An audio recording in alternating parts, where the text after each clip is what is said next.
Phoebe Philo's long-awaited namesake label is finally here. But the journey to bring this to the public is quite a lot longer than you probably would expect, and came with a fair few bumps along the way. Phoebe Philo's brand was officially announced in 2021 after many years, over a decade, of customer requests. She'd even considered it back in 2006, but said that it wasn't the right timing, by which I assume she meant that she just couldn't find the right financial backer. Phoebe Philo was a well-known designer back in those days. She had recently left Chloe at the height of her career in 2006 with this Spring/Summer '06 show as her last collection. She was there for 5 years as creative director after following on from her friend and old boss, Stella McCartney, who had left in 2001. Philo was able to continue the growth that Stella began at Chloe, and as a result amassed a loyal group of customers who, following her departure, were looking for someone similar to dress them. Because of this, there was demand for her own brand or for her to join another label from this time, but this demand was nowhere near as loud as it would come to be, as she was still really only known by people with an invested interest in fashion. And frankly, it wasn't known if she would ever return to fashion because she had said that she left Chloe in order to focus on her family. A rather unusual and openly truthful way to exit a brand, especially as she was at the height of her career so far. As a result, extremely similar brands started to emerge from her 2.5-year absence from the industry, like Victoria Beckham that debuted in Spring/Summer '09, The Row which debuted in Autumn/Winter '07, and even the H&M-owned high street brand COS beginning in Spring/Summer '08, all of which beginning exactly in the time Philo was absent from the industry. The demand for a Philo approach to fashion was clearly high, and as a result, she was eventually enticed back into the industry. Yet, instead of starting her own label, Phoebe took the creative director job at Celine in 2008 with her Spring/Summer '10 show at Celine as her catwalk debut. However, something I want to point out about these competitor brands is that they would have taken time to set up. So although they debuted within seasons of one another, these competitors would have been planned also in the years of her industry absence. Including COS, that was the earliest to retail, having been started by H&M, they simply just had more resources to speed up the process. And yes, even The Row, as they started actually as a charity project, which is a large part of why there's a significant gap between their debut and their first actual show, which I think was in Autumn/Winter '10. However, even with their differentiators of being celebrity endorsed, or in COS's case, significantly cheaper, Philo stood out from the pack for her practical designs that were precise and extremely considered, especially in regards to the end consumer. Each of the brands I've just mentioned do deserve their own video to understand Philo's impact on them, because despite her not being known by name by the wider public, she was clearly known in design aesthetic, affecting the industry on a wide scale. Even during her time at Celine, her impact would not slow down. She completely transformed the brand into one of the most financially successful businesses in the market, quintupling sales to over 900 million euros in her time there. It's really here where she became a designer that a wider amount of people knew the name of due to her iconic and phenomenally successful bags, shoes, and minimalist clothes that were both flattering and exceptionally practical for the working woman. She became known to have a woman's perspective on women's fashion, and it grew her an incredibly strong cult-like fanbase that was forever impacted by Philo's work. This, in turn, would have a notable impact on the Phoebe Philo name, which of course will transfer to her now launched namesake.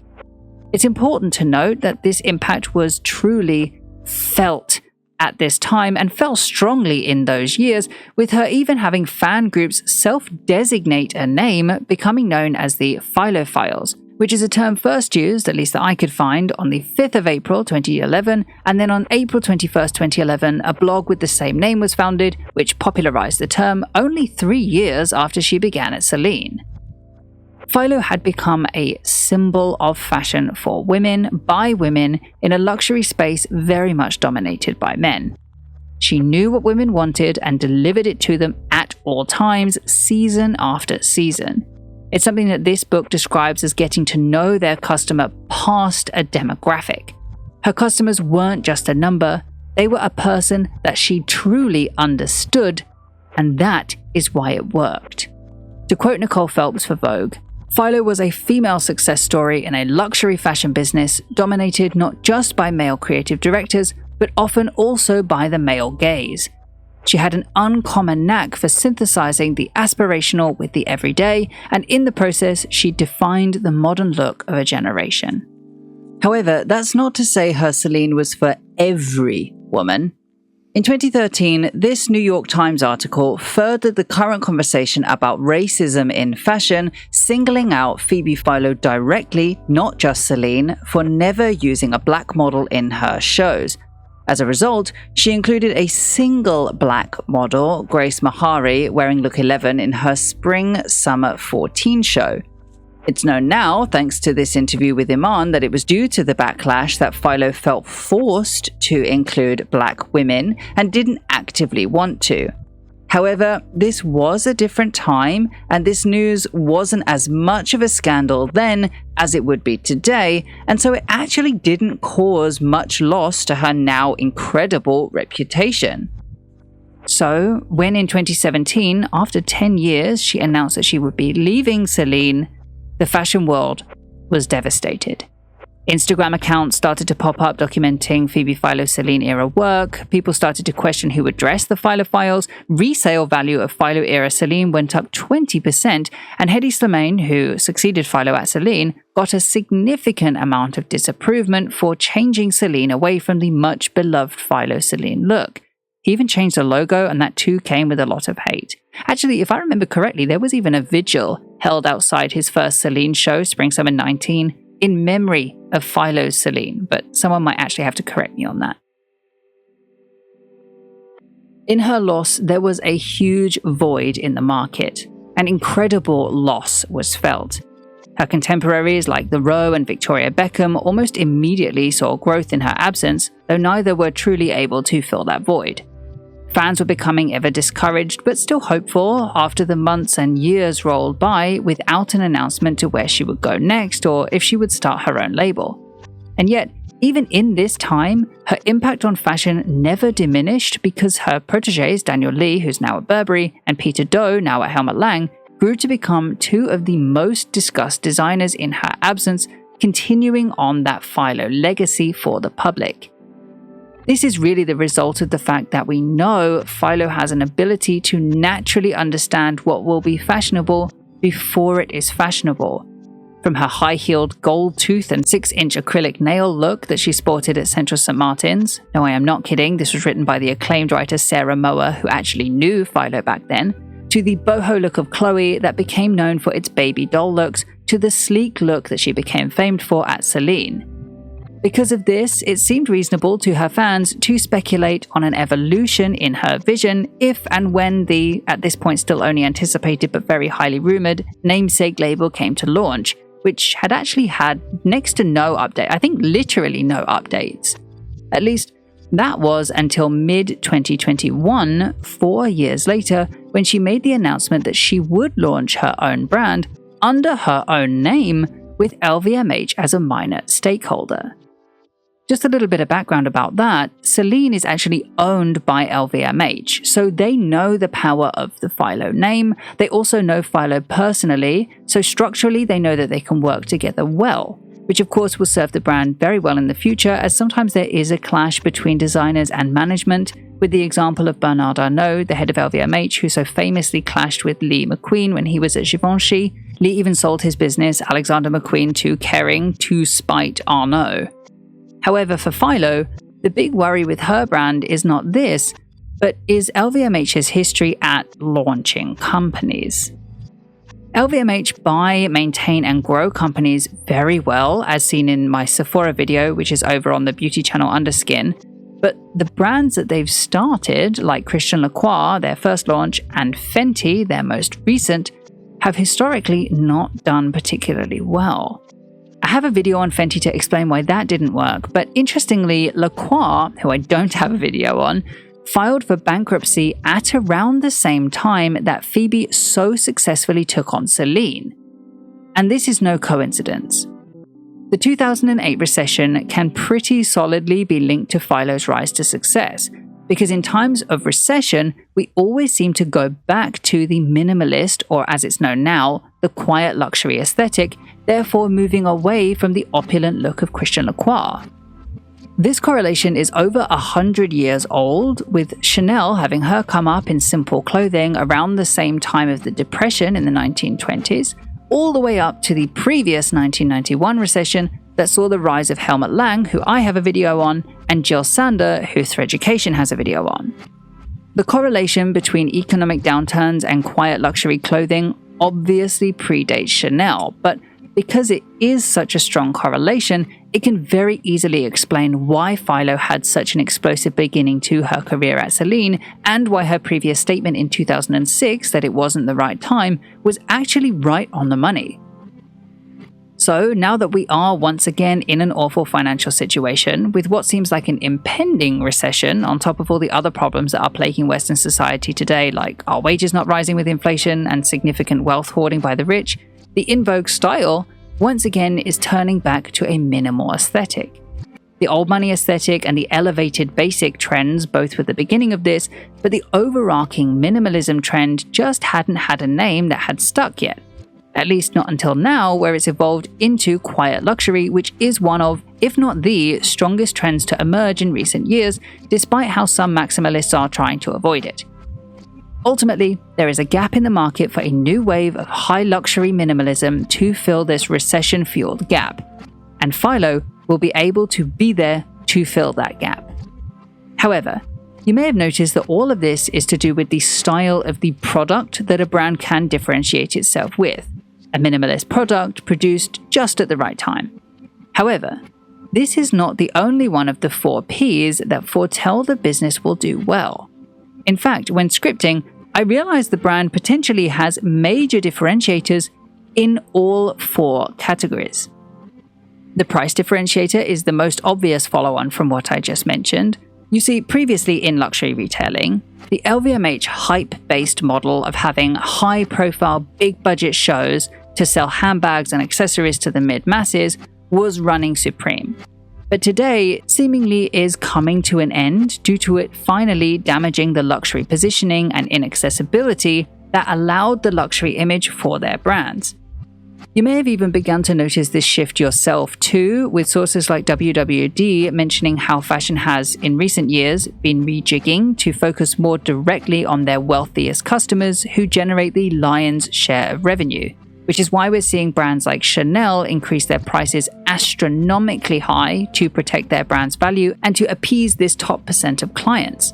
Companies like Chanel and Hermes are now attempting to create a new tier of luxury above Louis Vuitton, and so it seems like Phoebe Philo may just be LVMH's attempt at having a brand in that echelon as well. As if this is the LVMH answer to the changing landscape of luxury, headed at the moment by Hermes, Philo will be going into a so far unsaturated market, competing with brands like Hermes, Dior, and Chanel, who cater to the uber-wealthy customer who wants quiet luxury and are richer than ever before, so will be largely unaffected by this upcoming recession. Thereby, it's the price point with the most growth potential at the moment. It's also a good way to differentiate themselves with price positioning from the majority of LVMH-owned brands, and it's actually how she is positioned for Philo Celine now on resale sites, so they have a good indicator that this price point will work for the new brand. Plus, we know LVMH has been trying to acquire Hermes for a long time, having foreseen this changing landscape in luxury. They even purchased 17.1% of Hermes in 2010, but the remaining shareholders are trying very, very hard to keep the shares that they had, so the Phoebe Philo brand could be a remedy to that if and when the luxury retailing as a whole changes. Because of Philo's fame, I'm not really sure how that will go. There's less mystique around her than Hermes or Chanel, and she's obviously not got their heritage working in her favor, but there's certainly a level of prestige in the public opinion of her that is not in Pharrell Williams at Louis Vuitton, who may be seen as more accessible due to his background and his exposure since being named the creative director of Louis Vuitton. This also links into the next P, promotion, as while Louis Vuitton is looking towards influencers to boost the profile of the brand, Phoebe Philo are actually looking more towards key opinion leaders to be the unofficial ambassadors of the brand, furthering this gap between a luxury brand and a high luxury brand. These are people like writers, editors, speakers, and the people online who are differentiating themselves in the way that they think or the information they share, as they are able to analyze and further the field of knowledge in their usually extremely niche areas of interest, all of whom are respected by the public because of their opinions, not because of how they look or the things that they've done. It's an interesting distinction between influencer and key opinion leader, but specifically for the Phoebe Philo brand, it's certainly fitting, as the name of Phoebe Philo has represented that intellectual feminist for so many years. But of course, LVMH aren't satisfied with just leaving the promotion there. In fact, they've had a lot of promotion prior to the launch. They announced a debut in Spring/Summer 24, that got press attention. The website went live, that got press attention. Email news signups open, that got press attention. It seems like every single point in the evolution of this brand that is being drip-fed to fans has become a talking point, and somebody behind that brand is doing great work in terms of this. For place, this often talks about literally where one can buy the product, but it also talks about how a brand reaches the customer, or rather how the customer can reach, access, or even connect with the brand. And yet for Philo, the differentiator that I can see isn't really in this literal sense. It's more related to her place within the market as a whole. We already discussed how Philo's perspective was her differentiator. She provided female-gazed fashion that was able to change the perspective on a woman's place within the fashion system. This in turn saw that she was one of very few women in fashion history who didn't own their own label, who wasn't regularly met with criticism over their design, forging a widened space for women-led design in the industry. This place differentiator today is just as important, but unfortunately still just as rare. Think Maria Grazia Chiuri, Virginie Viard, or Sarah Burton, all of whom have had rocky press reception while heading a heritage brand that doesn't carry their name or that they didn't create. I know Phoebe Philo obviously isn't in that group anymore because it's her own namesake, but it really is shocking that so few creative director positions are held by women, despite there being a real gap for that perspective on design. Especially considering all three are overseeing great sales for Dior, Chanel, and McQueen respectively, as is Nadège Van Hees-Szybrowski, who's over at Hermès, and who interestingly worked both at the Row and at Philo-era Celine. So with all of these together, there is no point in my beloved 4 Ps of marketing that I can see them having major issues with the launch of this brand. Of course, anything could happen, and that was written before the brand was officially launched, as you can definitely tell because Sarah Burton has since left McQueen, and Chloe themselves have announced a new female creative director in Chimana Kamali, and therefore it was technically speculation and will have to be reassessed on the official launch, which happens to have just happened. The collection, which featured ready-to-wear leather goods, jewelry, eyewear, and footwear in as many as 150 products, all available on the Phoebe Philo website, though maybe have sold out by the time this video comes out despite their high price point, are actually really on brand from what we know of Phoebe Philo's work. However, I think it's quite interesting to note how different this work is from the other brands that can be considered stylistically their competitors. I've used this diagram before in my Peter Doe and Kai videos recently to discuss minimalism brands in this new wave of minimalism and how ubiquitous they seem to be. And honestly, there was a fear in me that Phoebe Philo's label would be lost in the mix. However, because of the heavy use of color, the pieces really stand out from the seas of black and white clothing from their competitors. And part of it reminds me of Christopher Bailey's Burberry, where they had these classic pieces in really timely tones that kept it timeless but saleable throughout his era.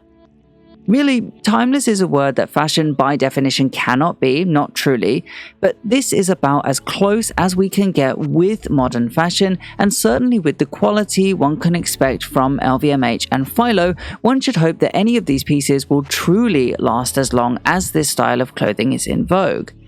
But the commerciality doesn't end just in the coloring and the product choices, as because of the many commercial accessories, this looks like it will be a very profitable venture. No least for the shoes, bags, jewelry, and sunglasses, all things with high margins and that LVMH have a history of using to support labels, but that look really perfect for the Philo consumer and quite adoptable outside of that. One thing I will say, however, is that I am surprised about the price point, because initially I was expecting a higher one. However, it is obviously still quite pricey, and it made me consider that they're using a tactic born of brand loyalty, and that often a company that has a large launch such as this will begin with purposefully lowered price points to test the waters of how something will go, and then they inflate it accordingly. We see this from a first collection when a new designer helms a heritage label most commonly, so if I am correct in my assumption that the prices will increase as the venture proves, or does not prove, to be profitable, it's certainly a very clever way to plan for that brand loyalty here, wherein they're coming in with a very well-known designer and a well-established customer base. And I will certainly revisit this video maybe in a few years to see if my assumption is correct, if it does become the LVMH true quality label that it has the potential to be. From here, it looks like they're taking the launch of the brand slowly. They don't plan on doing a catwalk presentation anytime soon and won't have a store until at least 2026. This is obviously good for longevity, starting a company slow and building up that foundation, but if we don't see the launch of a Phoebe Philo beauty and a Phoebe Philo perfume to capitalize on this ridiculously successful launch, I personally will be surprised. I don't think they'll be made by Phoebe Philo personally, because we know from the past that she didn't like to spread herself thin and not bring the highest quality to everything that she does, but I think someone else could be brought in to oversee these products with her name on. Phoebe Philo, the brand, is very clearly set up well for the foreseeable future without this, but it would just help to increase profits, to stabilize the company and allow them to survive in the lull of popularity of quiet luxury when the recession, which is still not officially acknowledged, does come to an end many years from now.